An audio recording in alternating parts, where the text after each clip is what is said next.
Oke, selamat malam, selamat berjumpa kembali malam hari ini.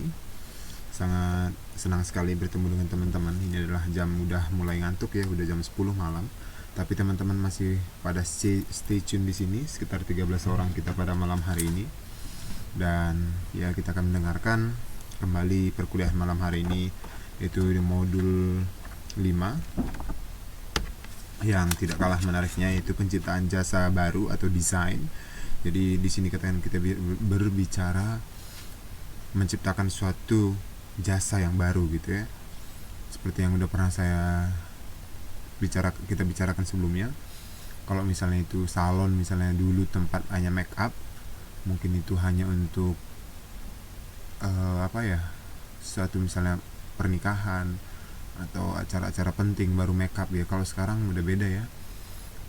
Apapun udah ke salon gitu, pedicure, medicure, apa sulam alis, tarik benang, banyak sekali sekarang jasa-jasa yang mereka tawarkan gitu ya. Jadi itulah akan kita bahas bagaimana mereka juga akan berbicara tentang penciptaan jasa baru. Dan di sini malam hari ini kelompok 3 gitu teman-teman, kita akan mempresentasikan ini singkat. Pantesan kemarin kelompok 4 itu agak protes ya. Kita itu banyak gitu ya, mereka sampai kegiatan belajar 4 kalau nggak salah, sedangkan di kelompok 3 ini singkat ya, hanya 2 kegiatan belajar kalau nggak salah, dan itu pun ringkas gitu ya. Dan ya memang kebetulan saja gitu kan, ini kan acak ya kan, siapapun tadi misalnya kelompok 3 atau kelompok 4 ya kan, kita tidak tahu sebelumnya gitu ya, ini hanya kebetulan saja gitu ya. Jadi saya yakin kelompok 4 juga nanti bisa mempresentasikan lebih baik gitu ya.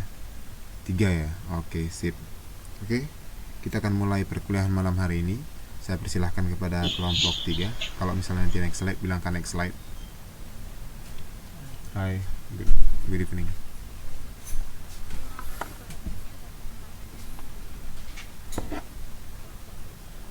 Ya sudah bisa dimulai.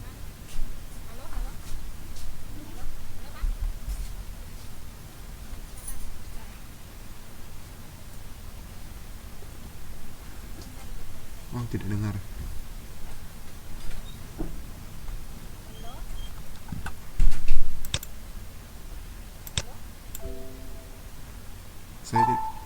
Suaranya tidak bisa saya dengar. Udah maksimal nih.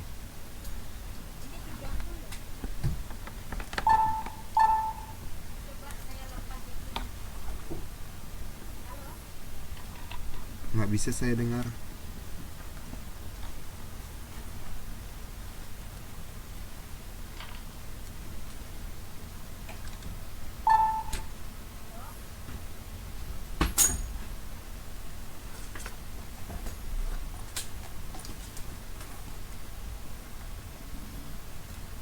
Halo.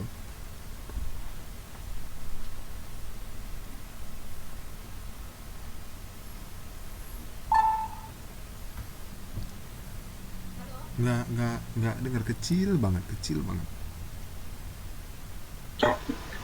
Udah. Coba coba coba deketin ini ya, coba deketin ke mic atau dekat ke mic gitu. Ke ininya ke belum juga, tapi kadang-kadang muncul suara gitu. Itu suara Mas Puji ya yang coba yang lain matiin dulu, kadang-kadang mau berpengaruh, mungkin coba yang nggak presentasi dimatiin dulu, kali-kali aja berpengaruh. Karena coba ngomong lagi Mbak. Oh, memang masalah dari Mbak deh kayaknya.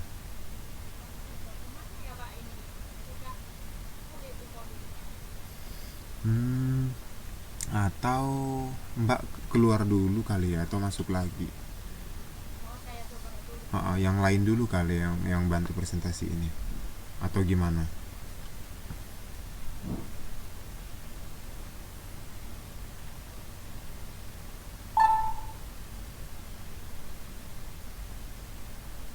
Iya, biasanya kemarin gitu, setelah mic-nya dideketin jadi bisa.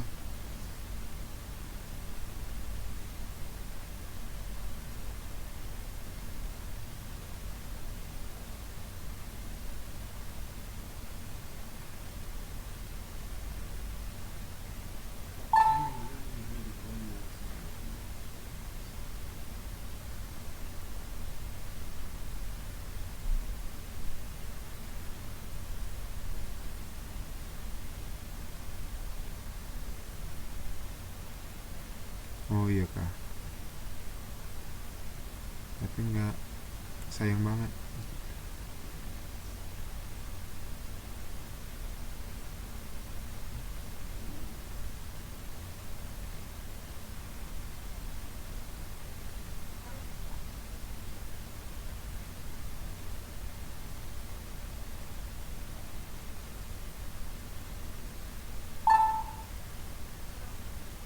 Iya padahal yang lain gede kan, maksudnya ini aja pun speakernya udah saya penuhi besar banget.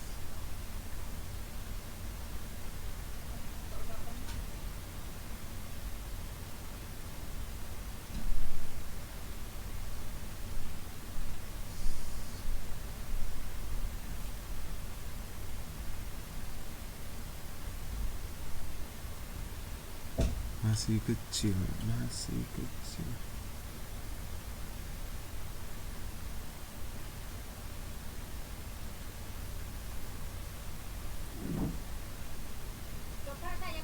Ah, itu tadi kok bisa lebih agak lebih keras ya?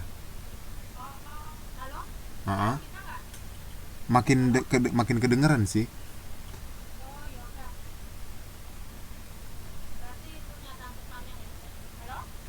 Ah, ah. Makin jelas sih. Yang lain denger kah? Saya sih mulai bisa dengar walaupun kecil. Harus, tapi emang harus deket sih. Bisa dengar nggak yang lain? Dengar ya. Oke. Mulai aja mbak, nggak apa-apa. Mulai aja nggak apa-apa.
Halo, iya kita dengar ha.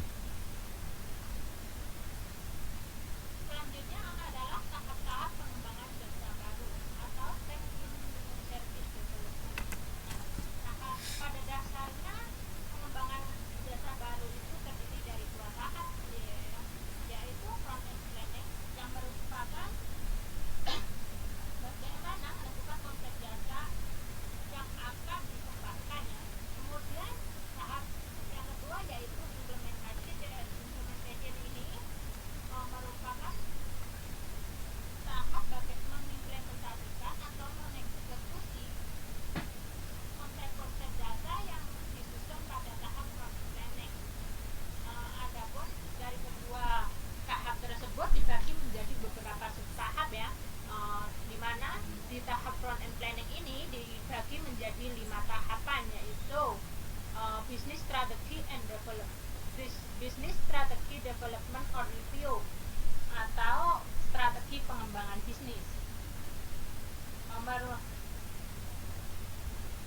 Dalam strategi pengembangan bisnis ini, perusahaan memiliki orientasi strategis yang menyeluruh tentang visi misinya ya.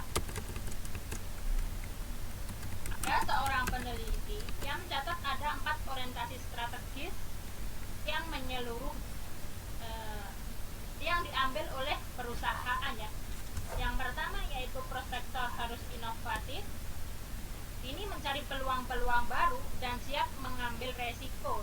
Yang kedua, defender. Ini merupakan orang yang ahli di bidangnya dan cenderung tidak mempedulikan peluang yang ada di luar sana. Yang ketiga yaitu analyzer. Ini menjaga stabilitas di beberapa area operasi, tetapi juga sangat terbuka mencari tahu peluang yang ada di luar sana ya. Yang keempat, reaktor. Nah, reaktor ini jarang sekali membuat penyesuaian ya, kecuali ada tekanan-tekanan dari lingkungan. Kemudian tahap yang kedua yaitu new service strategy development atau strategi pengembangan jasa baru. Dalam strategi pengembangan jasa baru ini, perusahaan mendefinisikan pasar, tipe jasa, kemudian waktu, laba, atau faktor-faktor yang relevan lainnya.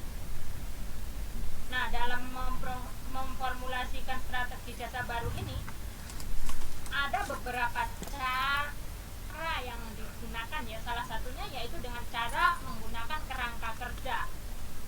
Kerangka kerja ini berguna untuk mengidentifikasi peluang yang ada, pertumbuhan, dan katalisator ide-ide kreatif. Kerangka kerja ini juga berperan sebagai penyaring ide awal ya. Contoh, perusahaan memilih untuk fokus pada usaha-usaha di metrik 1 atau 2 pada metrik yang telah ditentukan. Tahap yang ketiga yaitu ide generation atau penerapan ide. Nah, dalam tahap ini perusahaan harus melakukan sosialisasi formal tentang ide-ide barunya ya. Biasanya mereka menggunakan brainstorming formal, pengumpulan ide dari karyawan dan pelanggan, penelitian, dan mempelajari penawaran pesaingnya ya. Kemudian tahap yang keempat yaitu service concept development and evaluation, atau pengembangan konsep dan evaluasi. Nah, pada tahap ini pengembangan jasa baru itu membutuhkan perhatian yang sangat kompleks. Kenapa sih? Ada yang tahu nggak?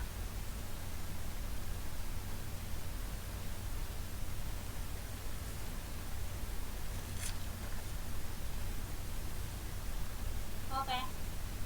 Karena ada untuk menggambarkan suatu jasa, pelayanan jasa yang tidak terwujud itu ya, sangatlah tidak mudah. Hal ini membutuhkan keterlibatan banyak orang untuk menajamkan definisi tentang konsep jasa baru tersebut. Nah, dengan pengembangan konsep awal ini, akan menjadi jelas bahwa tidak seorang pun yang ada di dalam perusahaan tersebut memiliki pandangan yang sama tentang bagaimana gambaran sebuah konsep tersebut diterjemahkan menjadi sebuah jasa yang aktual. Kemudian setelah konsep tersebut didefinisikan dengan jelas, maka sangat penting ya untuk menggambarkan sebuah jasa tersebut dan mempresentasikan fitur-fitur dan karakter khusus dari jasa baru tersebut ya, dengan tujuan untuk melihat bagaimana sih respon si pelanggan tersebut dan karyawannya ya. Setelah dipresentasikan, maka perlu juga dievaluasi dengan cara menanyakan kepada karyawan dan pelanggan apakah konsep jasa tersebut dapat dipahami, disukai, dan dapat memenuhi kebutuhan pelanggan. Tahap yang kelima yaitu bisnis analisis atau analisis bisnis. Nah, dalam tahap ini perusahaan harus mengestimasikan kemungkinan dan profit yang akan dihasilkan ya, dengan cara menganalisis permintaan, menganalisis proyeksi penerimaan, analisis biaya, dan visibilitas operasionalnya. Kemudian tahap implementasi. Nah, di dalam tahap implementasi ini terdiri dari 4 tahapan ya, yaitu service development and testing atau pengembangan jasa dan pelayanan. Dalam pengembangan jasa dan pelayanan ini, perusahaan melibatkan pembuatan prototipe produk dan pengujian untuk mendapatkan penerimaan dari pelanggan. Di tahap ini juga semua pemasar, operasi, dan SDM harus dilibatkan. Di tahap ini juga perusahaan harus menggambarkan jasa baru tersebut secara detail. Jika tidak, maka ide yang pada dasarnya sangat bagus, maka akan gagal diimplementasikan ya. Tahap yang kedua yaitu market testing atau tes pasar. Biasanya sih perusahaan menggunakan beberapa alternatif ya. Salah satu alternatif yang digunakan untuk di pasar ini adalah dengan cara mengujikannya kepada karyawan dan keluarganya untuk mengetahui respon mereka terhadap variasi-variasi bauran pemasarannya ya. Kemudian tahap yang ketiga yaitu komersialisasi. Nah, di dalam tahap komersialisasi ini perusahaan memiliki 2 tujuan utama ya, yaitu yang pertama untuk membangun dan menjaga penerimaan jasa baru di antara sejumlah besar karyawan yang akan bertanggung jawab untuk menjaga kualitas jasa dari hari ke hari.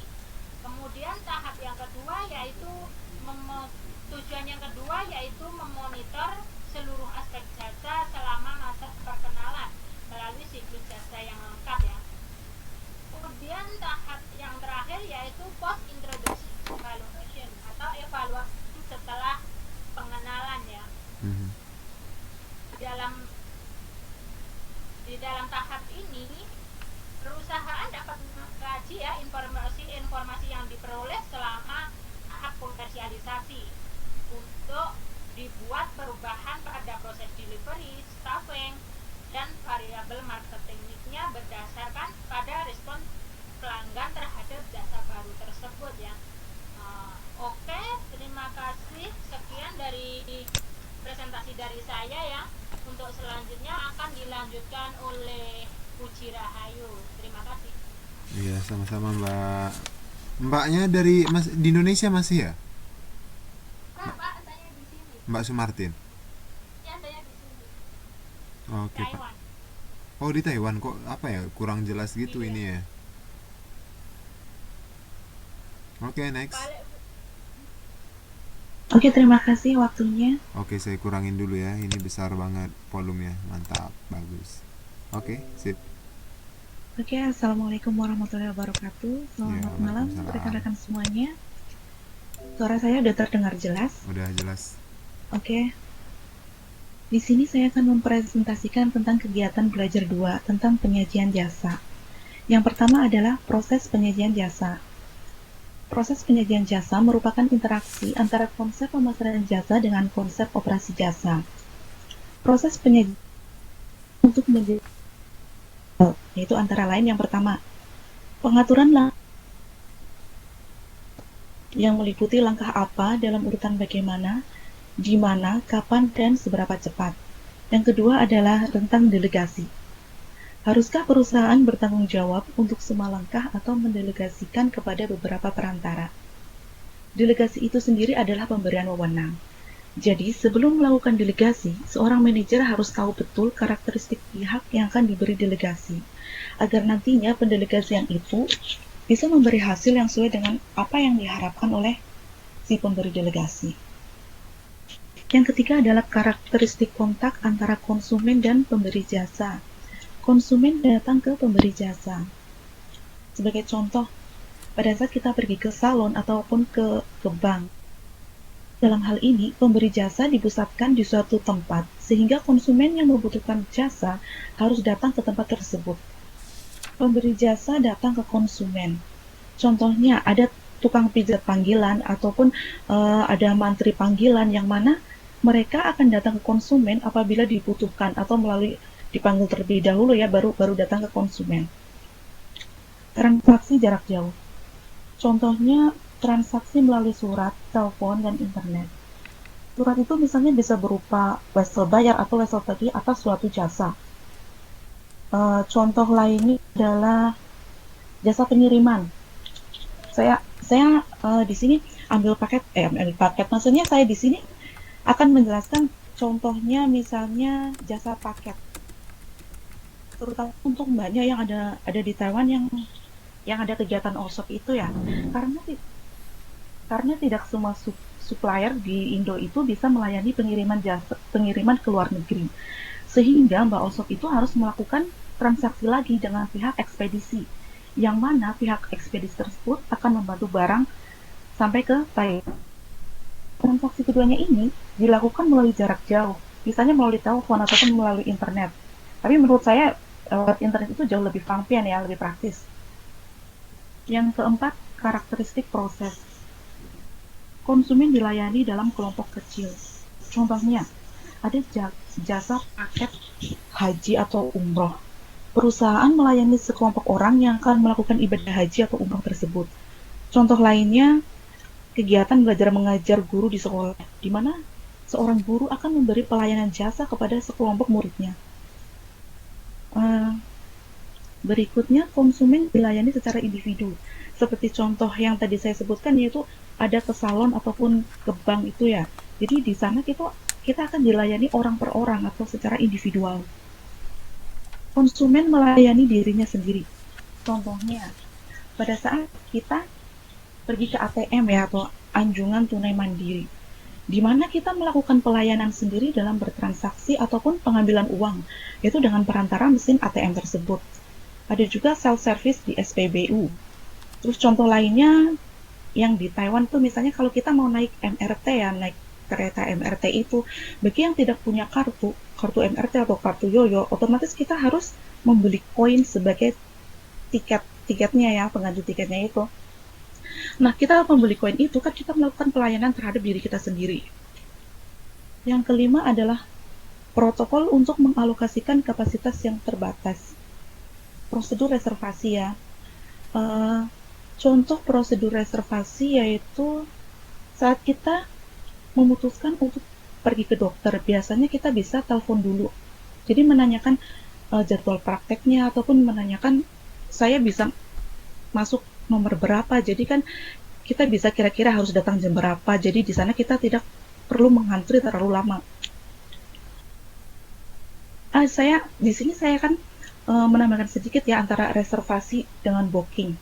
Reservasi itu lebih mengarah kepada pencarian informasi untuk mendapatkan kesepakatan. Sedangkan booking merupakan reservasi yang sudah deal atau disetujui oleh kedua belah pihak. Misalnya sebagai contoh saat kita akan memesan tiket pesawat. Sebelumnya kita akan melakukan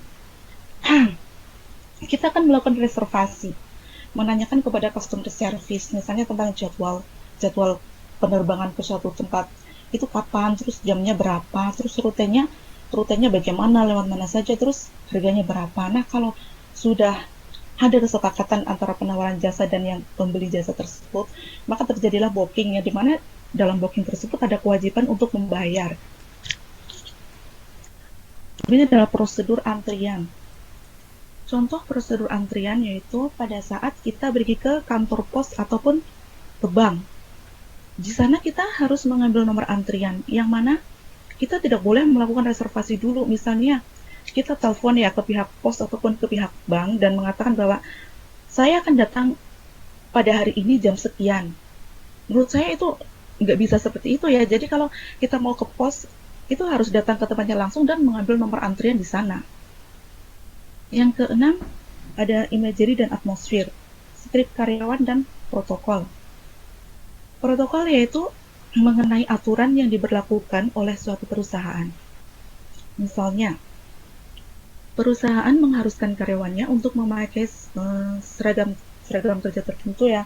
Terus menganjurkan setiap karyawan agar bersikap ramah tamah, murah senyum, dan bersahabat kepada setiap pelanggan yang datang. Dari serangkaian penyajian jasa tersebut, ada 6 tadi ya, yang nantinya itu akan digunakan untuk evaluasi unjuk kerja baik oleh konsumen, manajer, dan karyawan. Dari proses penyajian jasa yang sudah saya jelaskan tadi, di sini dapat digunakan untuk menilai kualitas kinerja suatu perusahaan. Apakah sudah sesuai standar yang telah ditetapkan ataukah belum? Slide berikutnya.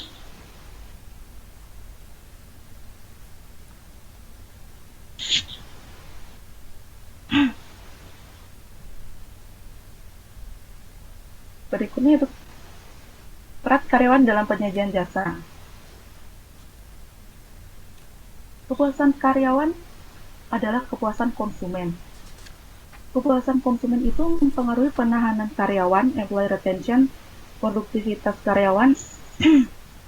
Karyawan yang merasa puas, konsumen loyal akan berdampak pada profitabilitas dan pertumbuhan penghasilan.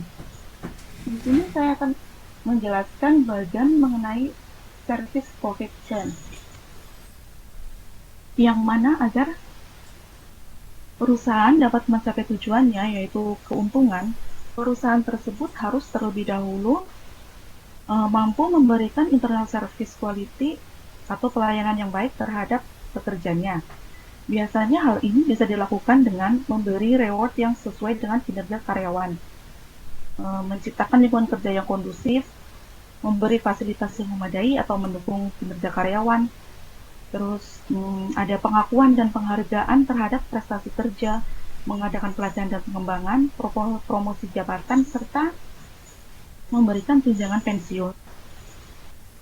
Nah, dari internal service quality akan menimbulkan employee satisfaction atau kepuasan karyawan. Karyawan yang merasa terpuaskan akan bekerja lebih produktif atau produktivitasnya akan meningkat.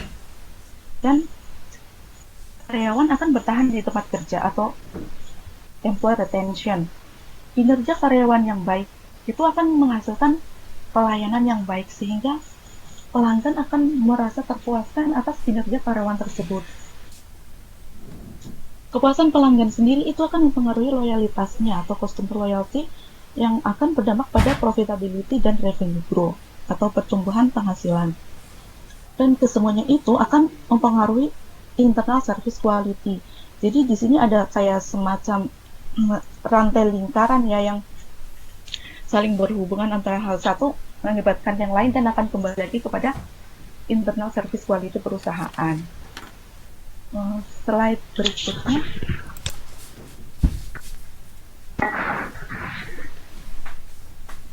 Berikutnya peran karyawan dalam penyajian jasa yang kedua adalah dimensi kualitas diperkuat oleh perilaku karyawan. Ada 5 dimensi kualitas jasa, yaitu reliability, kemampuan memberi jasa sesuai dengan kualitas yang dijanjikan. Hal ini ada dalam kendali karyawan frontline. Banyak berorientasi dengan pelanggan. Dimensi yang kedua adalah responsiveness, keinginan karyawan untuk membantu pelanggan. Ada asuran kemampuan karyawan mengkomunikasikan kemampuan mereka untuk menunjukkan kepercayaan terhadap kepercayaan pelanggan itu. Berikutnya ada empati. Empati yaitu kemampuan karyawan untuk memberikan perhatian, mendengarkan, beradaptasi, fleksibel dalam proses delivery Oke, apa yang dibutuhkan pelanggan. oke, no problem. Dimensi yang kelima adalah tangible atau berwujud. Oh, I will Yang, sit here, so no problem actually. yang termasuk dalam dimensi tangible ada antara lain ada 3, yaitu yang pertama ada boundary atau spanning rule. Boundary spanner sendiri itu dapat diartikan sebagai karyawan yang memiliki tingkat tekanan kerja yang tinggi. Dia mampu mengelola emotional labor atau mampu mengelola konflik, baik konflik interpersonal maupun konflik organisasi. Nah, siapa boundary spanners itu? Di sini yang disebut sebagai boundary spanners adalah mereka yang bekerja pada batasan-batasan perusahaan, yaitu frontline service employee. Dalam industri seperti restoran, hotel ataupun retail, yang disebut sebagai boundary spanner adalah karyawan yang memiliki tingkat keahlian yang paling rendah, serta dengan bayaran yang paling rendah pula. Contohnya ada kasir, operator telepon, supir truk, ataupun pelayan yang mengantarkan makanan. Akan tetapi di industri lain, yang disebut sebagai boundary spanner itu kebalikannya, adalah karyawan yang bergaji tinggi, karyawan profesional dan berpendidikan tinggi. Misalnya itu dokter, pengacara, konsultan, dan lain sebagainya. Jadi kesimpulannya, seperti yang sudah saya sebutkan sebelumnya, bahwa boundary spanners adalah pekerjaan yang memiliki tingkat tekanan yang tinggi. Jadi tidak peduli ya seberapa tinggi karyawan tersebut dibayar, mereka harus mampu mengelola konflik, baik konflik personal maupun konflik organisasi. Tangibles yang ke emotional labor yang diperkenalkan oleh Arlie Hochschild, yaitu yang dimaksudkan sebagai karyawan yang membutuhkan kemampuan fisik dan mental yang luar biasa agar dapat menciptakan sebuah jasa yang berkualitas. Antara lain yaitu karyawan tersebut harus mampu tersenyum, bicara ramah, bersikap bersahabat, berempati. Dalam hal ini kaitannya juga karyawan frontliner ya, jadi karyawan yang banyak berhubungan dengan pelanggan. Tangible yang ketiga adalah source konflik atau sumber-sumber konflik. Di sini ada 3 macam konflik. Jadi konflik individu peran, konflik organisasi klien, konflik antar klien. Pertama, konflik individu. Contohnya, seorang karyawan haruskan memiliki seragam tertentu di tempat yang diharuskan memakai seragam tertentu ya di tempat kerjanya. Sedangkan dia sendiri merasa tidak suka atau tidak terbiasa dengan seragam tersebut, maka dia akan memiliki konflik individu, konflik sendiri, konflik peran. Contoh lain di sekolah. Sekolah itu biasanya tidak membolehkan siswanya untuk berambut panjang. Dalam hal ini, biasanya tuh siswa laki-laki ya, biasanya tuh nggak boleh berambut panjang. Terus ada aturan juga, nggak boleh kukunya panjang. Tetapi ada juga yang misalnya siswa laki-laki itu suka rambut panjang, dia tuh nggak suka dipotong rambutnya, jadi dia dalam hal ini dia ada konflik individu. Kemudian ada konflik organisasi klien, yaitu konflik yang terjadi antara 2 atasan, yaitu antara perusahaan dan pelanggan. Misalnya, seorang karyawan tahu kalau perusahaan telah melakukan suatu kesalahan terhadap konsumen. Nah, seketika itu dia ada konflik, haruskah dia berpihak kepada pelanggan dengan kemungkinan resiko dia akan kehilangan pekerjaan karena tidak sejalur ya, atau tidak sepaham dengan perusahaan tempat dia kerja, atau dia akan berpihak kepada perusahaan tapi dia sendiri tahu kalau perusahaan itu ada melakukan kesalahan terhadap pelanggan. Nah, kasus ini biasanya akan lebih besar saat karyawan menggantungkan pendapatnya pada pihak yang memberi keuntungan. Misalnya dia lebih pro kepada pihak yang memberikan dia tips atau komisi atau sogokan atau Dia juga dikatakan suap ya. Jadi dia akan lebih pro kepada pihak yang memberikan dia keuntungan. Nah, dalam hal ini masalahnya bisa jadi lebih besar dan rumit. Konflik yang ketiga adalah konflik antar klien atau inter-client konflik. Konflik ini terjadi saat dua atau beberapa pelanggan merasa tidak puas dengan pelayanan yang ada. Situasi seperti ini bisa terjadi pada pelayanan jasa kelompok kecil ataupun pelayanan jasa individual. Sebagai contoh dalam pelayanan jasa kelompok kecil ya. Dalam sebuah sekolah itu biasanya ada guru yang sedang mengajar kepada muridnya. Nah,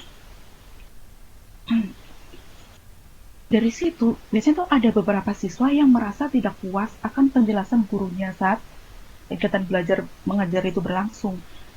Hal ini wajar terjadi karena seorang penyedia jasa akan sangat sulit bisa memuaskan seluruh pelanggannya dalam waktu yang bersamaan. Pasti adalah satu atau dua atau bahkan tiga yang merasa tidak puas akan jasa tersebut. Peran karyawan dalam penyajian jasa yang ketiga adalah strategi penyampaian kualitas jasa melalui karyawan. Pekerjakan karyawan pada tugas yang tepat.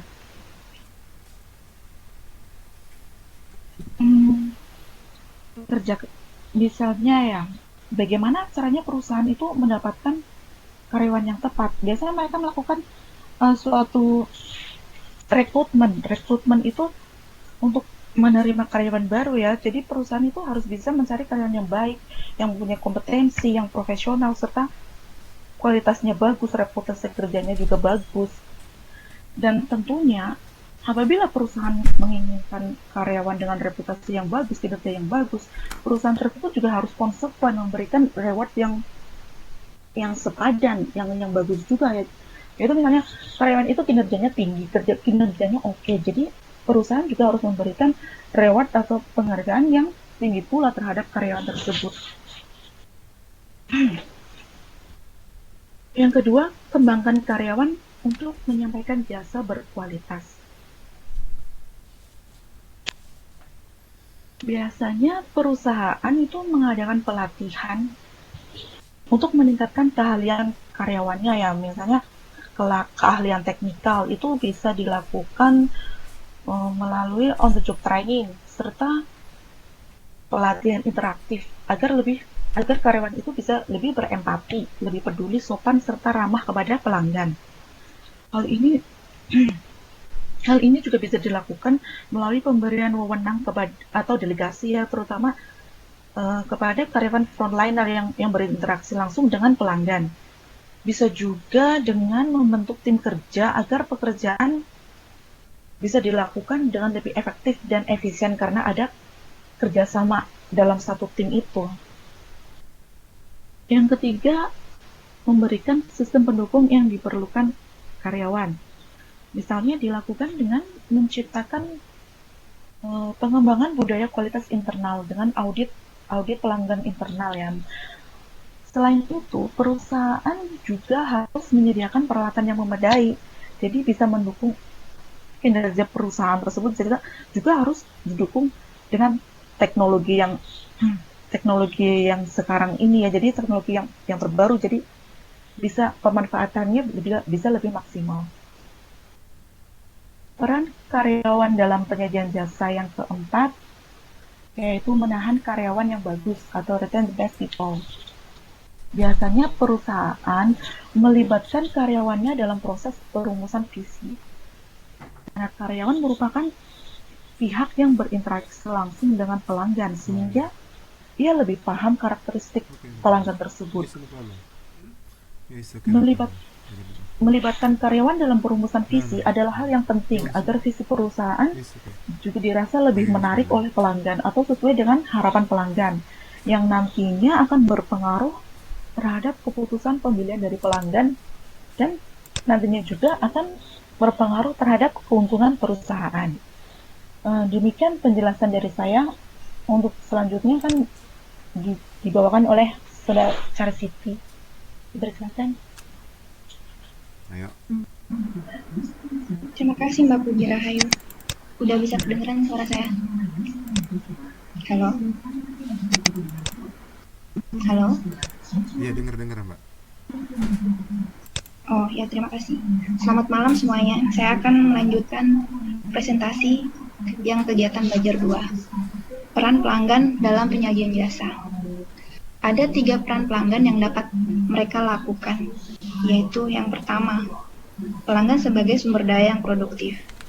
Pelanggan yang ada dalam usaha jasa juga dapat dianggap sebagai karyawan dari perusahaan, yaitu sumber daya manusia yang berkontribusi pada kapasitas produktif perusahaan.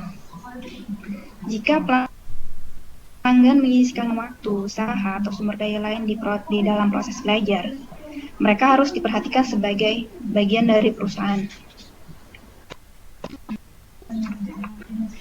Logikanya di balik pandangan ini adalah bahwa produktivitas perusahaan dapat ditingkatkan jika pelanggan dididik untuk melakukan tugas-tugas yang sedang mereka lakukan secara efektif. Contohnya, ketika stasiun pengisian bahan bakar yang mana pelanggan melayani kebutuhan mereka sendiri. Terus sekarang di jalan tol, contoh lain, sekarang di jalan tol sebagian tempat sudah ada transaksi kartu elektronik ya, jadi pelanggan tidak perlu ngantri lewat petugas, bisa langsung transaksi lewat mesin. Dengan pelanggan melakukan tugas itu sendiri, maka jumlah karyawan yang dibutuhkan akan semakin sedikit dan keseluruhan produktivitas akan meningkat. Peran yang kedua yaitu pelanggan sebagai kontributor untuk kualitas jasa dan kepuasan. Peran lain yang dapat dimainkan pelanggan di dalam penciptaan dan penyampaian jasa adalah kontribusi terhadap kepuasan yang mereka miliki dan kualitas terbaik dari jasa yang mereka terima. Pelanggan mungkin kurang memperdulikan bahwa mereka telah meningkatkan produktivitas perusahaan melalui partisipasi yang mereka berikan. Tetapi mereka biasanya peduli terhadap pemenuhan kebutuhan mereka. Partisipasi pelanggan yang efektif dapat ditingkatkan jika kebutuhan mereka dapat dipenuhi dan benefit yang diharapkan pelanggan secara aktual dapat dicapai. Contohnya, misalkan Mbak Sudarwati ya, pengen punya badan yang bagus, yang lebih maskulin gitu, terus dia ikut kegiatan fitness.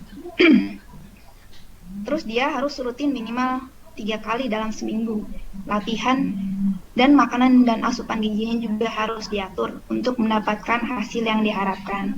Tetapi jika Mbak Sudarwati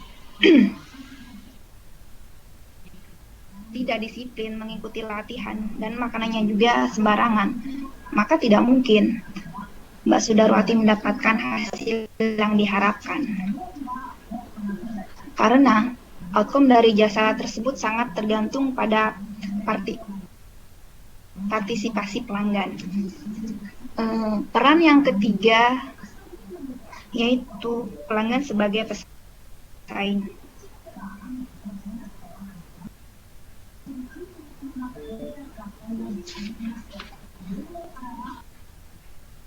Yaitu pelanggan juga bisa jadi pesaing potensial jika mereka dapat melakukan sendiri seluruh proses penyampaian jasa, sehingga sama sekali tidak membutuhkan jasa penyedia jasa atau provider.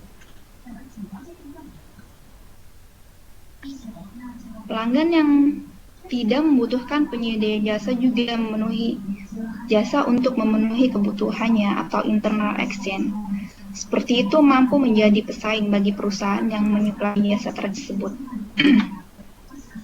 Contohnya, pelanggan dapat memperbaiki rumahnya sendiri tanpa memerlukan jasa provider. Ada 6 faktor apakah sebuah perusahaan akan memilih untuk memproduksi beberapa bagian jasa untuk dirinya sendiri maupun meminta pihak lain untuk melakukannya. Faktor yang pertama yaitu kapasitas keahlian atau expertise capacity. Perusahaan cenderung akan melakukan pekerjaan sendiri jika mempunyai cukup keahlian dan pengetahuan untuk memproduksi jasa. Tetapi walaupun demikian, karena pertimbangan waktu dan sumber daya, perusahaan juga dapat memutuskan untuk menyerahkan sebagian tugas kepada pihak lain karena mereka menilai jika pekerjaan itu diserahkan kepada pihak lain, hasilnya akan lebih baik. Faktor yang kedua, kapasitas sumber daya atau research capacity. Jika perusahaan tidak cukup mempunyai sumber daya termasuk tenaga kerja, ruang, uang, peralatan, dan bahan baku, maka alternatif outsourcing atau internal external action menjadi penting bagi perusahaan. Faktor yang ketiga, kapasitas waktu atau time capacity.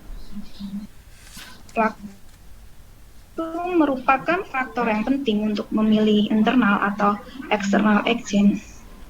Perusahaan yang memiliki waktu yang lebih banyak akan lebih memilih melakukan pekerjaan itu sendiri dibanding perusahaan yang memiliki keterbatasan waktu. Faktor yang keempat, keuntungan ekonomi atau economic rewards.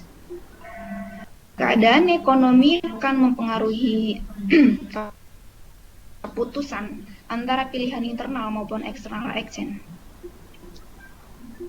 Pertimbangan yang mendasari keputusan tersebut dapat dipengaruhi aspek efisiensi. Faktor yang kelima, kepercayaan atau trust. Maksudnya adalah derajat kepercayaan diri ataupun kepastian yang dimiliki oleh perusahaan di dalam mengambil sebuah keputusan mengenai internal maupun external action. Keputusan tersebut sangat tergantung pada keyakinan yang dimiliki. Apakah hasil yang diperoleh akan lebih baik jika pekerjaan itu dilakukan sendiri atau oleh pihak lain? Terus faktor yang terakhir adalah pengawasan atau kontrol. Hasrat perusahaan untuk mengawasi keseluruhan proses dan hasilnya juga mempengaruhi pilihan internal maupun external action. Slide selanjutnya, Pak.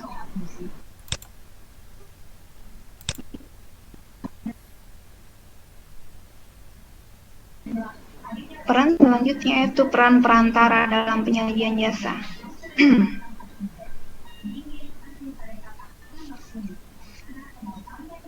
Faktor produksi dan konsumsi yang tidak dapat dipisahkan dalam jasa. Para penyedia jasa harus melayani sendiri konsumennya atau menemukan cara-cara melibatkan pihak lain dan mendistribusikan jasa. Dan banyak perusahaan jasa mendapati bahwa mereka dapat mengefektifkan biayanya melalui pendelegasi tugas. Contohnya, maskapai penerbangan bersandar pada agen perjalanan untuk mengelola interaksi pelanggan seperti memberitahukan informasi keadaan pelanggan, menerima reservasi, menerima pembayaran, dan tiket. Para perantara jasa juga dapat melakukan berbagai fungsi perusahaan induknya, yaitu melakukan produksi jasa dan memenuhi pelayanan yang dijanjikan oleh perusahaan induknya kepada konsumen. Yang kedua, membuat jasa secara lokal mudah dijangkau, sehingga memberikan kenyamanan dalam hal waktu dan tempat kepada konsumen. Yang ketiga yaitu berfungsi sebagai perekat antara merek perusahaan dengan konsumennya dengan cara membangun hubungan kepercayaan yang sangat diperlukan dalam penawaran yang kompleks. Iya, halo, bisa kedengaran suara saya? Bisa. Oh, terima kasih. Tadi yang ketiga berfungsi sebagai perekat antara merek perusahaan dengan konsumennya dengan cara membangun hubungan kepercayaan yang sangat diperlukan dalam penawaran yang kompleks dan memerlukan keahlian tertentu. Ada 3 macam-macam perantara jasa. Yang pertama, waralaba. Waralaba ini merupakan bentuk pemberian izin membuka outlet-outlet jasa melalui pemberian lisensi dari suatu perusahaan induk untuk menyajikan konsep jasa yang unik yang telah diciptakan atau dipopulerkan oleh perusahaan induknya. Contohnya McDonald, KFC, Starbucks Cafe. Yang kedua itu agen.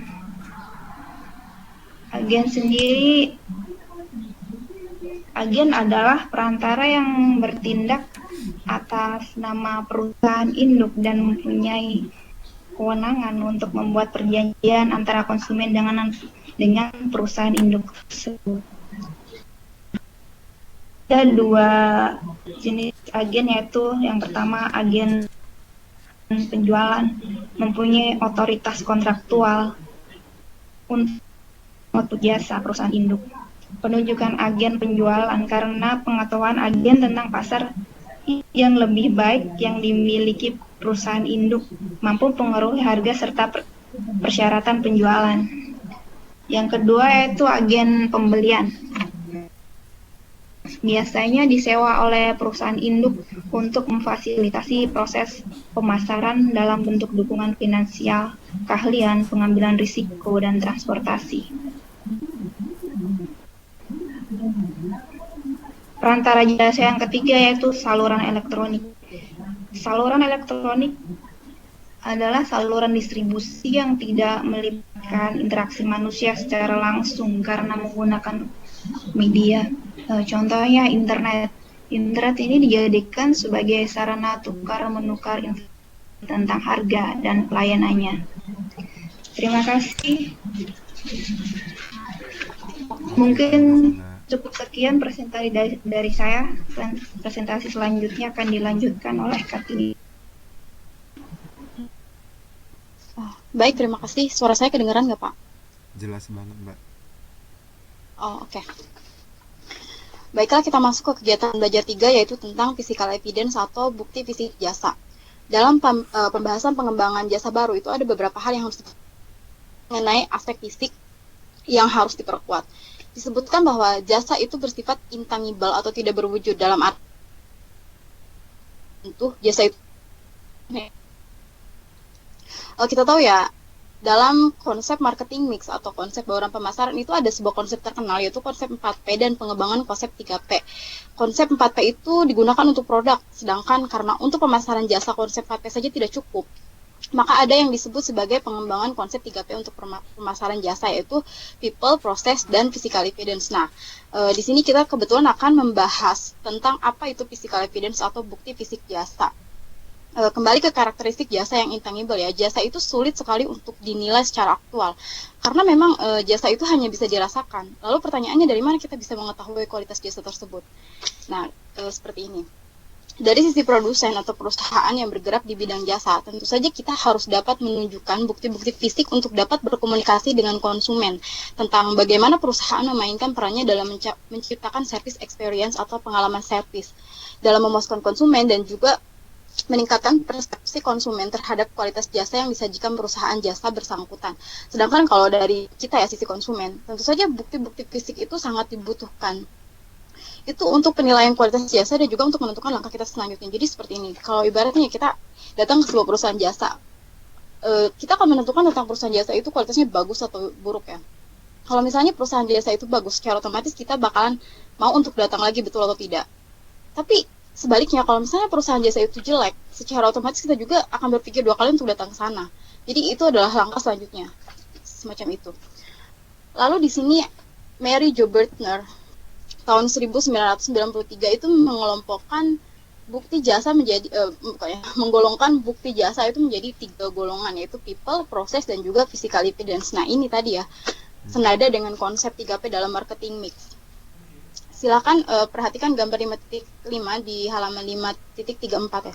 Di sana digambarkan tentang 3 bukti jasa, yaitu people, process, dan juga physical evidence, yang ternyata ketiga bukti fisik ini tuh saling berhubungan satu sama lain.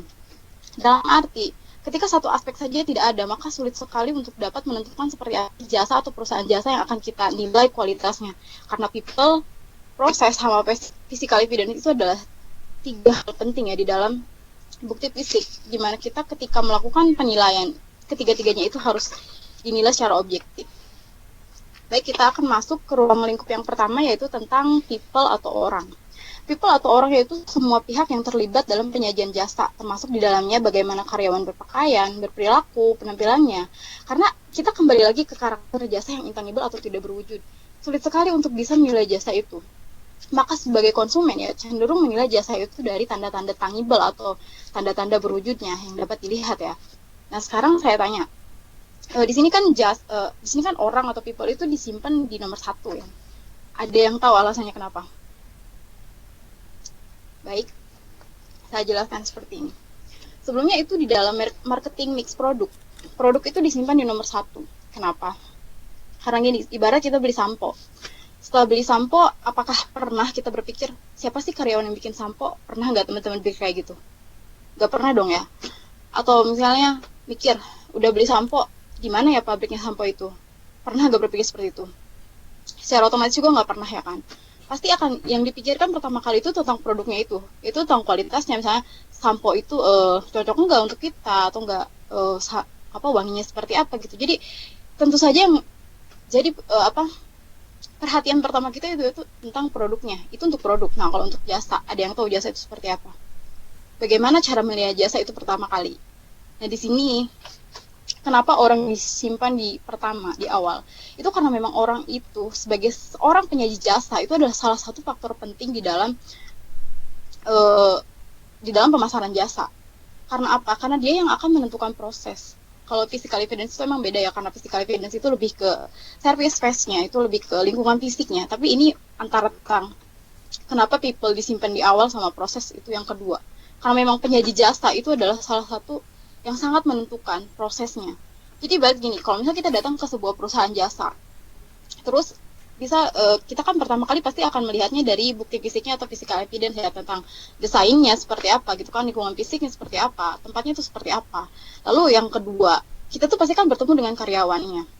Nah, di sini karyawan sangat menentukan. Ibarat gini, kalau karyawannya ramah, baik, membuat kita nyaman, secara otomatis kita akan berpikir bahwa kualitas perusahaan jasa itu adalah bagus kan, benar atau tidak. Tetapi kalau misalnya karyawannya itu leha-leha, terus ketika kita datang kita tuh tidak disambut atau apa seperti apa ya, intinya buruk lah, pelayanannya itu buruk terhadap kita, secara otomatis kita kan mikir 2 kali untuk ini bagus enggak ya gitu kalau kita datang ke sini gitu kan. Karena sebenarnya kalau proses itu kan ditentukan sama penyaji jasanya. Kalau physical evidence itu kan beda lagi dari hal ini. Nah, orang itu sangat menentukan, penyaji jasa itu sangat menentukan. Kalau penyaji jasanya jelek, ibarat gini, prosesnya udah bagus, prosesnya juga udah standar gitu kan, standar, tapi orangnya nggak ramah, karyawannya nggak ramah gitu kan, secara otomatis kita tidak merasa nyaman. Tapi kalau misalnya gini, ibarat ya kita balik, orangnya misalnya ramah banget, kita tuh nyaman banget sama orangnya, tapi misal 2 faktor, misal prosesnya itu standar sama kayak perusahaan-perusahaan lain, nah terus physical evidence-nya juga standar gitu kan, nggak terlalu istimewa atau gimana, mau nggak kita datang? Mengatasnamakan kenyamanan itu mau nggak kita datang? Aku tanya sama rekan-rekan. Kalau aku sih mau ya gitu, karena apa? Karena tempat sama proses di tempat lain juga mungkin sama aja, tapi kenyamanan itu loh yang penting gitu. Seperti itu, semoga bisa dimengerti. Selanjutnya ya gitu, kita akan membahas tentang proses. Proses itu adalah segala rangkaian kegiatan yang kita alami ketika kita mendapatkan jasa. Nah, kita kembali lagi ke karakteristik jasa yang intangible. Tentu untuk menilai suatu kualitas jasa kita itu harus ikut dalam prosesnya. Ibarat kata, dari mana kita tahu kualitas jasa tersebut jika kita tidak pernah ikut dengan proses jasa tersebut? Sekali lagi ya, jasa itu tidak bisa dilihat, tidak bisa disentuh. Jasa itu hanya bisa dirasakan, secara otomatis kita harus ikut di dalamnya untuk bisa melakukan penilaian jasa tersebut.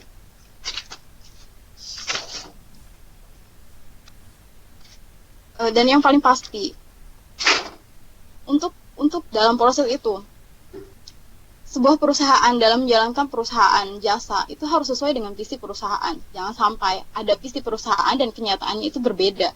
Dan arti konsumen itu pasti bisa menilai kan. Misal gini ya, contoh dalam misal perusahaan penerbangan. Dia itu perusahaan penerbangan yang ibaratnya cuma ada yang melakukan penerbangannya itu di dalam negeri gitu kan. Cuma 1 jam 2 jam. Terus mungkin di visinya atau di selebarannya dia tuh tulis bahwa gratis atau free makan siang gitu. Sedangkan kita pikir ya, ibarat kita hanya melakukan perjalanan 1 atau 2 jam aja. Kalau misalnya kita pagi, secara otomatis kita kan nggak akan dapat makan siang itu. Nah, berarti di situ perusahaan itu bohong. Sebenarnya bukan bohong ya. Maksudnya tuh gimana ya? Dia tuh tidak sesuai dengan visinya dia. Orang mungkin orang ya sebagai konsumen pasti akan tahu hal semacam ini. Nah, jadi hati-hati ketika kita punya perusahaan jasa untuk di dalam prosesnya itu ya, dalam memikirkan prosesnya kita tuh harus memikirkan juga tentang visi perusahaan kita seperti apa. Jangan sampai ada hal-hal yang semacam terlihatnya itu seperti bohong gitu. Jadi ya seperti itu. Selanjutnya tentang bukti fisik jasa atau physical evidence. Dalam bukti fisik jasa itu ada yang disebut sebagai service space atau fasilitas fisik perusahaan.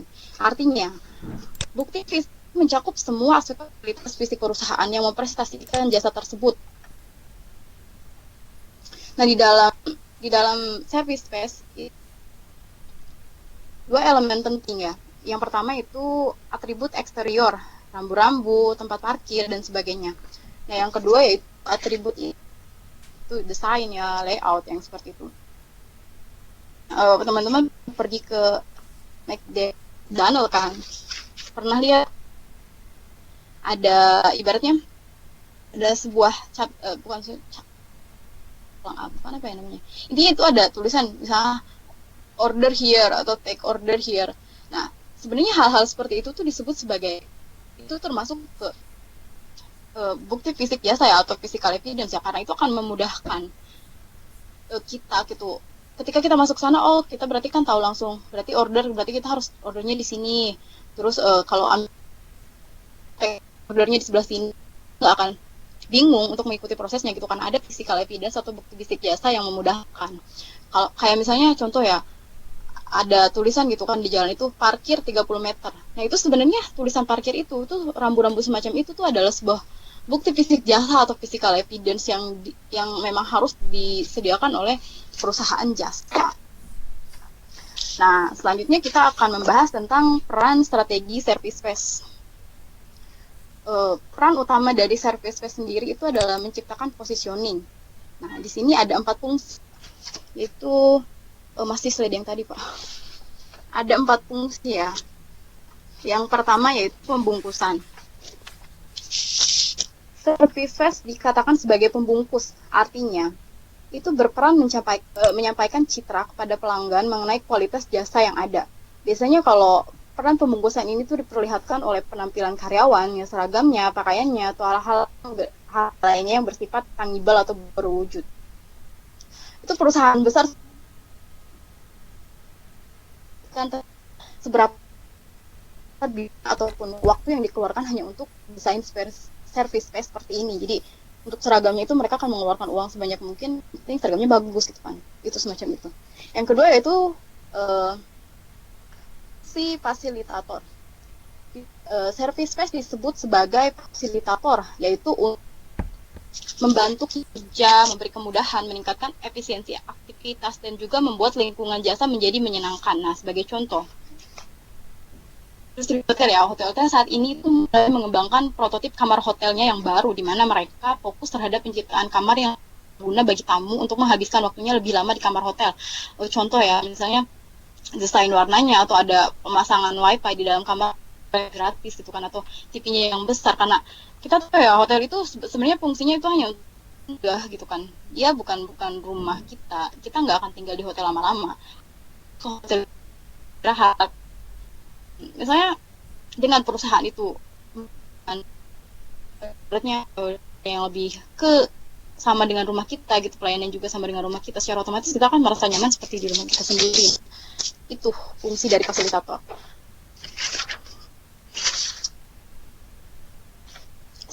Fungsi ketiga yaitu sosialisasi. Service space sosialisasi kepada pelanggan maupun kepada karyawan mengenai peran, sikap, dan hubungan yang diharapkan. Service juga dapat menginformasikan kepada pelanggan tentang peran mereka terhadap karyawan.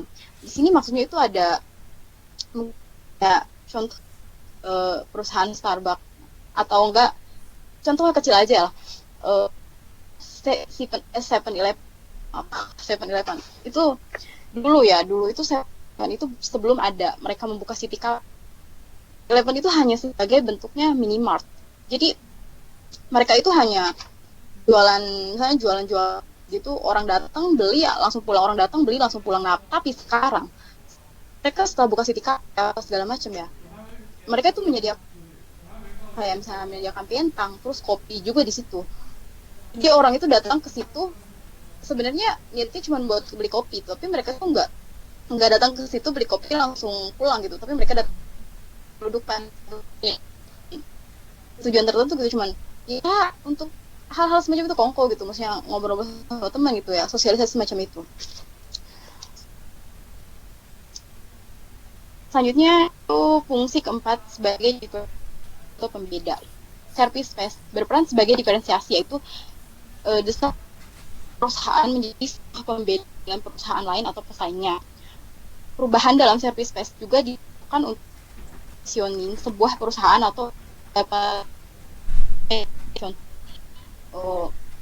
gini, kita mungkin pernah ya datang ke pasar malam atau ke ya sebutlah toko, jajaran toko-toko atau pasar ya, intinya pasar lah ya. Mungkin kita akan kita ya kayak misalnya kita datang ke toko baju yang jualannya itu baju-baju Korea, tuh memasang musik-musik Korea gitu. Nah terus kalau misalnya kita foto ke American style gitu kan, itu kan lagu-lagunya juga lagu Inggris gitu, nggak mungkin mereka di situ memperdengarkan lagu-lagu anak. Nah beda lagi kalau misalnya kita datang ke toko baju anak, secara otomatis toko baju anak itu akan maksudnya menyetel musik-musiknya itu musik anak-anak. Nah ini disebut sebagai diferensiasi. Jadi, itu ya, musik itu adalah salah satu bukti fisik jasa, yaitu atribut interior. Itu service space ya. Belum Pak, masih. Jadi itu sebagai pembeda, diferensiasi. Jadi kita bakalan tahu, oh berarti ini kan perusahaan untuk anak-anak, oh ini perusahaan maksudnya perusahaan baju Korea gitu kan, hal semacam itu. Selanjutnya kita akan masuk ke kegunaan dan kompleksitas jasa. Sebenarnya ya service space sendiri macam-macam, menyesuaikan dengan tipe perusahaan jasa. Di sini disebutkan ada tiga tipe perusahaan. Silakan dilihat di halaman 5.40. Itu ada tabel 5.2. Itu ada tabel 5.2. Tiga tipe perusahaan. Yang tipe pertama yaitu swalayan. Di sana hanya konsumen. Itu perbandingan konsumen lebih banyak bekerja dibanding dengan karyawan. Contohnya ya, untuk rumitnya itu kan ada lapangan golf. Jadi gini, kayak misalnya yang main golf itu ada 10 orang. Tapi kan yang mengawalnya itu ya, yang jadi karyawannya di situ misalnya cuma 1 atau 2 orang doang. Nah, kalau misalnya sederhananya ATM, kalau ATM itu kan langsung dari dari pelanggannya atau konsumennya sendiri yang menggunakan gitu. Jadi bahkan tidak ada karyawan di sana. Nah, selanjutnya yang kedua yaitu tipe jasa interpersonal. Di sana melibatkan baik konsumen maupun karyawan. Jadi antara karyawan dan konsumen itu berada di waktu dan juga tempat yang sama, dan melibatkan keduanya untuk bekerja sama. Kayak misalnya kita kan datang ke hotel, itu kan ada seorang resepsionis. Nah, jadi ada sebuah komunikasi yang terjadi antara karyawan, seorang penyedia jasa, dan juga konsumen, penikmat jasa ya. Yang tipe ketiga yaitu tipe jasa jarak jauh karyawan yang bekerja dan konsumen tidak perlu datang. Jadi kayak misalnya mungkin apa ya, ini kan bukan Telkom, jasa-jasa provider, misalnya kayak itu cukup memberikan kita pekerjaan ini. Setelah itu kita yang kerja sendiri, nyari-nyari apa segala macam bahannya depan.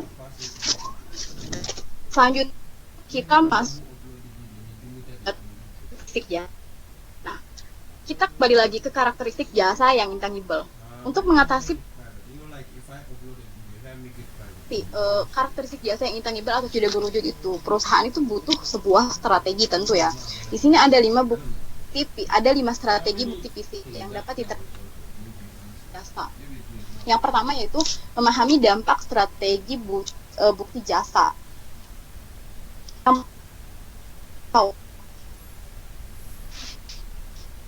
Kita tahu itu tujuan perusahaan itu apa, kemudian kita tentukan strategi yang mendukung tujuan tersebut. Selanjutnya kita juga harus menetapkan jasa, yaitu dengan memberitahu proses jasa dan juga elemen-elemen bukti fisik. Caranya melalui peta atau blueprint. Nah, peta jasa ini gunanya untuk menangkap secara visual bukti-bukti bersifat tangible atau berwujud. Mungkin ini dalam organisasi itu mungkin pembuatan struktur ya, atau hal-hal semacam itu. Selanjutnya itu memperjelas, yang kedua ya, memperjelas peran service pers. Tujuannya yaitu untuk membantu pengeditan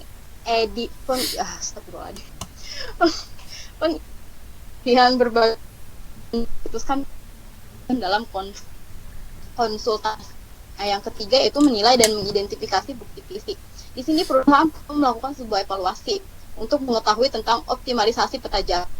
Jadi untuk perusahaan-perusahaan tertentu, mereka perlu untuk menggambarkan secara detail bentuk fisik jasa. Yang keempat yaitu memperbaiki dan memodernisir bukti. Nah, di sini perusahaan perlu mengetahui dan selera dan harapan konsumen. Untuk perusahaan memberi akses internet. Jadi kayak misalnya zamannya internet ya, nggak mungkin kalau misalnya perusahaan kita itu nggak ada ibaratnya nggak ada akses internetnya gitu, susah akses internetnya atau segala macam, otomatis orang bakal mikir perusahaan itu kuno gitu, udah nggak oke gitu atau apa segala macam. Nah, yang selanjutnya kualitas silang pekerjaan. Nah, di sini kan harus konsisten terhadap bukti fisik untuk menjaga.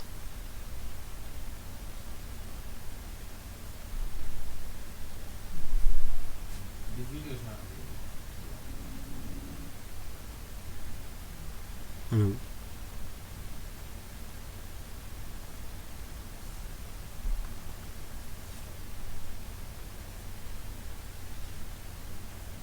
Sudah ya, untuk 5 untuk pengembangan jasa baru itu semuanya sudah selesai.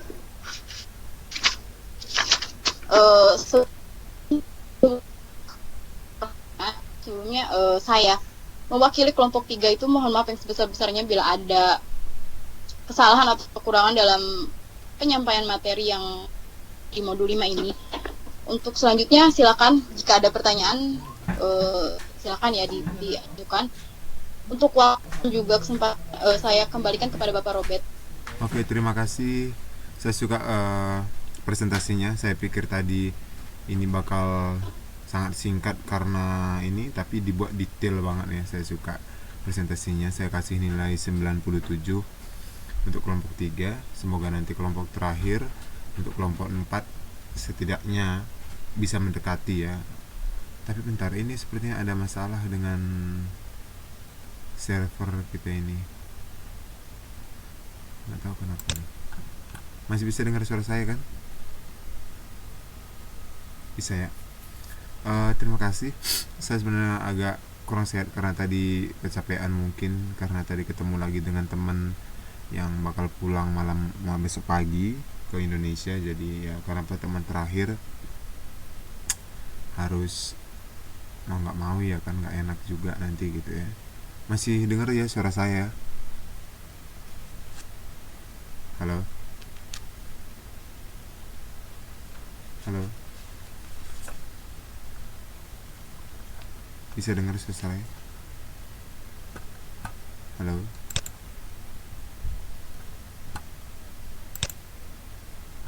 Kedengar nggak Pak? Oh, Ada. kedengeran ya? Halo Pak. Iya, ada. Oke, sip. Oke, jadi sedikit mereview. Tadi sebenarnya udah jelas sekali. Bentar ya. Dari kelompok 3 menjelaskan mulai dari penciptaan produk baru dan desain gitu ya. Betapa pentingnya juga dalam dunia usaha gitu ya, walaupun usahanya kecil ataupun usahanya itu sederhana, bahwasannya tetap ide-ide baru atau produk baru, tapi kita di sini bicara dalam hal jasa gitu ya. Bagaimana ini hal sangat-sangat ya, penting yang perlu kita perhatikan gitu. Tadi di awal di modul 5.4 dikatakan berbagai ide jenis baru, ada itu inovasi radikal, itu merupakan jasa baru yang untuk pasar yang belum dapat ditentukan gitu ya. Bagaimana misalnya dikatakan di sini siaran televisi, termasuk juga PDX gitu ya. Dan juga di sini ada bisnis permulaan atau startup gitu ya. Biasanya startup ini adalah membuka bisnis, bisa kita bilangkan uji coba gitu ya, membuka ke pasar kalau apakah nanti bisa berkembang atau tidak, ini biasanya adalah banyak juga yang gagal ya. Di startup ini bisa kita bilangkan adalah uji coba gitu ya, ketika memiliki suatu ide yang cemerlang gitu. Selanjutnya adalah pelayanan baru untuk pasar lama gitu ya. Misalnya di sini adalah dikatakan Barnes dan Noble itu menawarkan layanan kopi, tapi di sini klub kesehatan juga menawarkan kelas nutrisi, maskapai penerbangan menawarkan layanan fax, telepon gitu. Jadi tidak hanya ada site ya, ada layanan baru yang mereka tawarkan gitu. Tidak hanya kalau misalnya tadi dikatakan untuk kesehatan, ada lagi kelas nutrisi gitu ya. Jadi kita bisa lebih ibu hamil gitu ya, konsultasi ke dokternya, tapi mereka juga dikasihkan kelas-kelas senam misalnya gitu ya, senam ibu hamil, atau juga misalnya kelas-kelas cara mengasuh anak, mengganti popok anak dan sebagainya gitu ya. Itu dia. Selanjutnya juga pelayanan jasa ekstensi gitu ya, dikatakan ini adalah tambahan gitu ya. Misalnya universitas menawarkan kursus program baru gitu ya, bagian misalnya mahasiswa juga ada tambahan gitu ibaratnya setelah misalnya kalau kami dulu itu ada English training atau Mandarin training gitu ya. Selanjutnya adalah peningkatan pelayanan ya. Ini adalah mempresentasikan tipe yang paling umum dari inovasi jasa gitu. Dan yang terakhir adalah ada perubahan gaya hidup ya. Seperti yang kita ketahui bahwa ini perubahan gaya hidup ini juga merupakan salah satu yang mempengaruhi gitu ya, kenapa perlunya ide-ide baru muncul ke permukaan gitu ya. Tadi juga sudah dijelaskan front end planning. Ada beberapa tadi yang mau saya tekankan juga, masalah apa tadi yang udah saya tanda ya, proses penyajian jasa ya. Tadi juga sudah dijelaskan di bagannya, sudah jelas sekali sebenarnya apa yang disampaikan dari teman-teman kita kelompok 3. Dan juga masalah kepuasan karyawan adalah kepuasan konsumen ya, gimana juga misalnya karyawan itu ya, seperti yang dijelaskan tadi bahwa ujung tombak dari pelayanan itu adalah sebenarnya adalah karyawan untuk jasa ya, untuk jasa, beda dengan barang gitu ya. Jadi bagaimana sebenarnya ketika nanti Mbak dan Mas misalnya buka jasa, sama lah misalnya pijat gitu ya, jasa pijat. Kalau misalnya tukang pijatnya nggak bagus, ya nggak hidup kan, gitu ibaratnya. Jadi ini adalah pentingnya investasi untuk manusia, atau juga maksudnya di sini adalah karyawan gitu ya. Termasuk juga di sini tadi ada beberapa poin yang mau saya tekankan. Peran pelanggan dalam penyajian jasa ya. Misalnya tadi ada pelanggan sebagai sumber daya yang produktif ya, pelanggan sebagai kontributor dan kualitas jasa kepuasan, dan juga pelanggan sebagai pesaing gitu ya. Ini tadi sudah jelas dijelaskan oleh kelompok 3. Dan juga pada modul 528 dikatakan ada beberapa ketika perusahaan akan memilih memproduksi beberapa bagian jasa yang terdiri dari sendiri maupun meminta pihak lain untuk melakukan, tergantung dari beberapa pihak. Misalnya kapasitas keahlian ya. Di sini perusahaan cenderung melakukan pekerjaan itu sendiri ya, tanpa adanya bantuan dari perusahaan lain gitu. Ada juga kapasitas sumber daya ya. Ini adalah jika perusahaan tidak cukup mempunyai sumber daya untuk tenaga kerja, ruang dan sebagainya gitu ya. Dan selanjutnya adalah kapasitas waktu ya.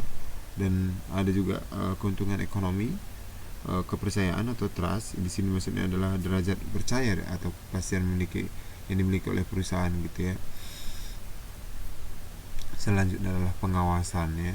Ini bisa kita lihat di modul 528 29. Tadi juga sudah jelas dijelaskan oleh teman kita masalah penjelasan yang bagian ini. Dan juga di sini ada macam-macam perantara jasa. Ini tolong dihafal ya teman-teman. Ada waralaba, ada agent, ada juga saluran elektronik ya. Jadi di sini tolong dihafal, mungkin nanti ini bisa masuk ujian. Macam-macam perantara jasa, yaitu yang pertama adalah waralaba. Ini adalah memberikan izin membuka outlet ya. Misalnya yang paling terkenal itu mungkin Starbucks, KFC, McDonald, apalagi ya yang banyak ya, mungkin juga biasanya ini adalah brand-brand yang mewah gitu ya. Atau juga apa lagi, ada lagi nggak yang teman-teman tahu kira-kira yang waralaba? Mungkin juga apa itu namanya, Subway ya. Ada lagi kah yang teman-teman tahu ada apa itu jenis-jenis waralaba?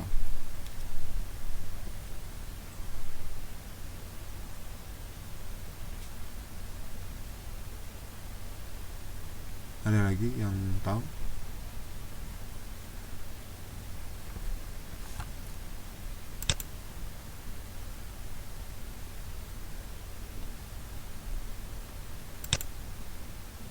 Halo, masih dengar kan?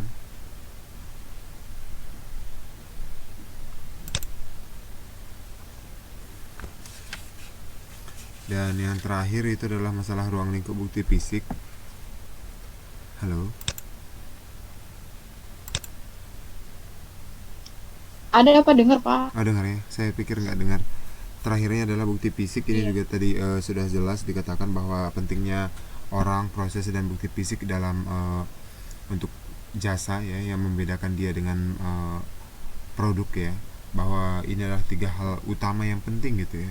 Yang pertama adalah orangnya, ini adalah mengulang-ulang kalaupun saya ulangi ngomong ya kan, dimana misalnya orang seorang karyawan akan melayani konsumennya gitu ya, ini adalah ujung tombak ya, sekali lagi saya tekan ujung tombak kalau misalnya jasa ya. Dulu masih saya ingat itu ada rumah sakit, jadi pembantunya perawatnya ini galak ya, galak. Jadi ada pasien ini kan biasanya kalau sakit gitu disuntik ya, disuntik.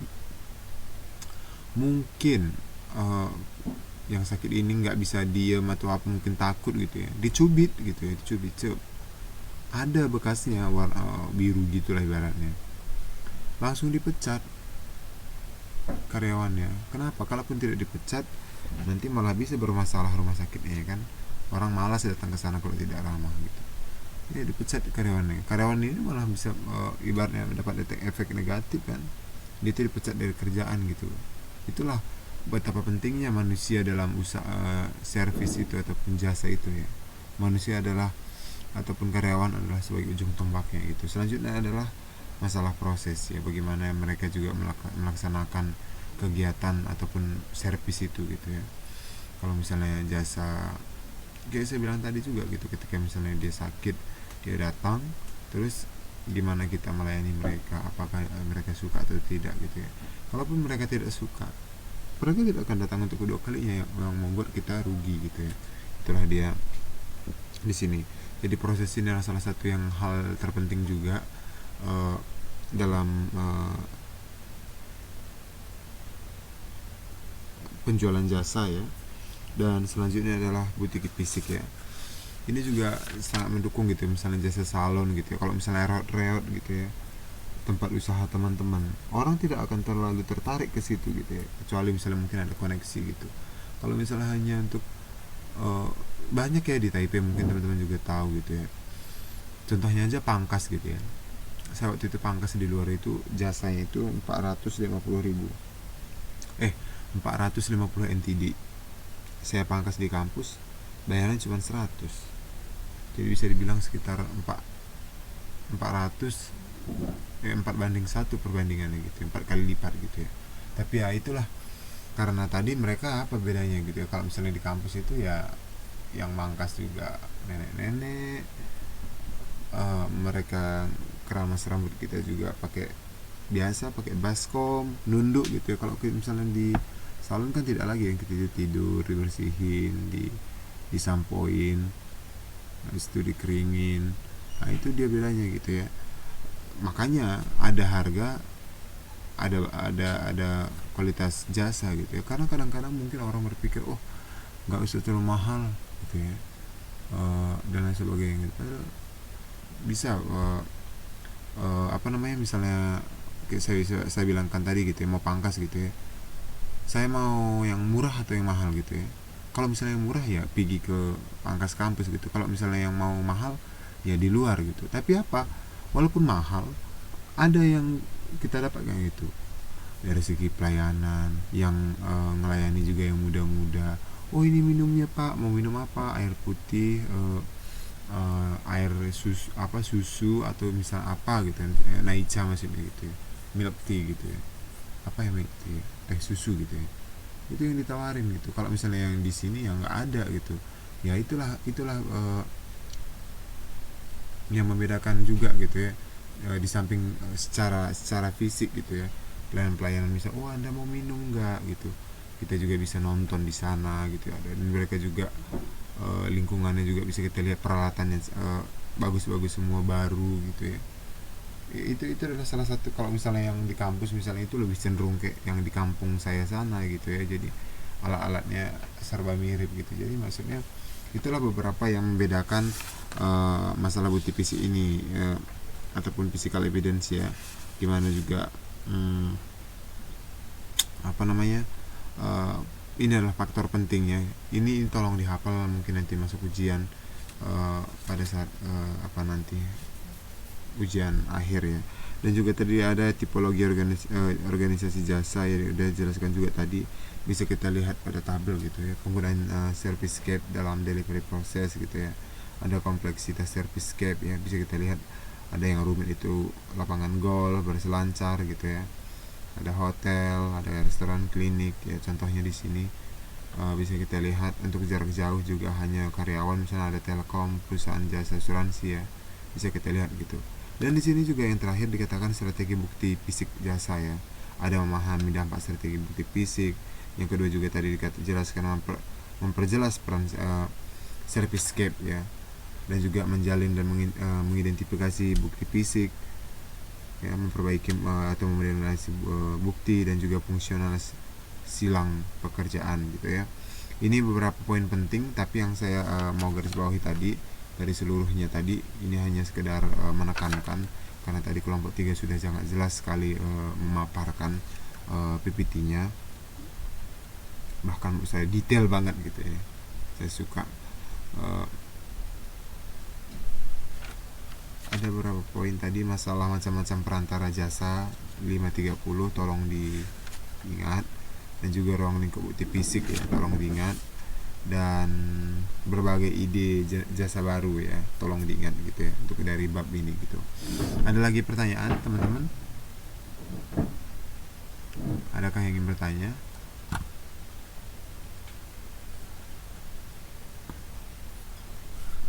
Ini Pak masih pada bangun semua kan? Karena udah mau jam 12, mata saya aja udah merah sebenarnya. Ada lagi yang mau bertanya?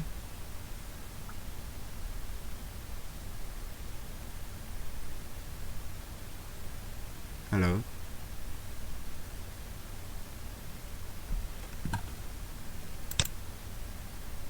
Ada lagi yang mau bertanya?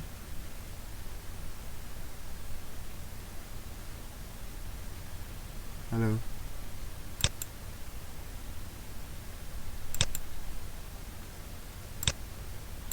Itu di komenan ada, Pak. Hah, ada? Enggak. Kalau tidak ada, biar kita sudahi malam hari ini. Saya juga kurang sehat malam hari ini. Masih ada yang bertanya? Tidak? Oke, kalau tidak ada, sampai ketemu di minggu depan. Tetap jaga kesehatan teman-teman, terutama kita jauh di Taiwan. Mungkin udah kecapean juga, dan juga malam harus kuliah lagi ya kan. Kalau bisa langsung aja istirahat kalau misalnya masih memungkinkan, karena banyak juga di antara kita yang nggak bisa istirahat. Dia kadang-kadang misalnya Alma atau Akong itu bangun harus terbangun gitu ya. Itulah, terima kasih sudah mau bergabung malam hari ini, masih menyisakan waktu untuk belajar bersama, dan semangat. Dan terutama untuk ujian nanti masih lama sih ya, bulan depan apa bulan depannya lagi, saya belum lihat kalender. Yang pasti tetap semangat, dan tetap mulai dicicil untuk persiapan ujiannya, mulai distabiloi ya, biar nanti pada saat ujian tidak pusing lagi ya, untuk mengingat semuanya gitu ya. Itu aja mungkin dari saya. Selamat malam untuk kita semua, dan selamat beraktivitas. Selamat malam.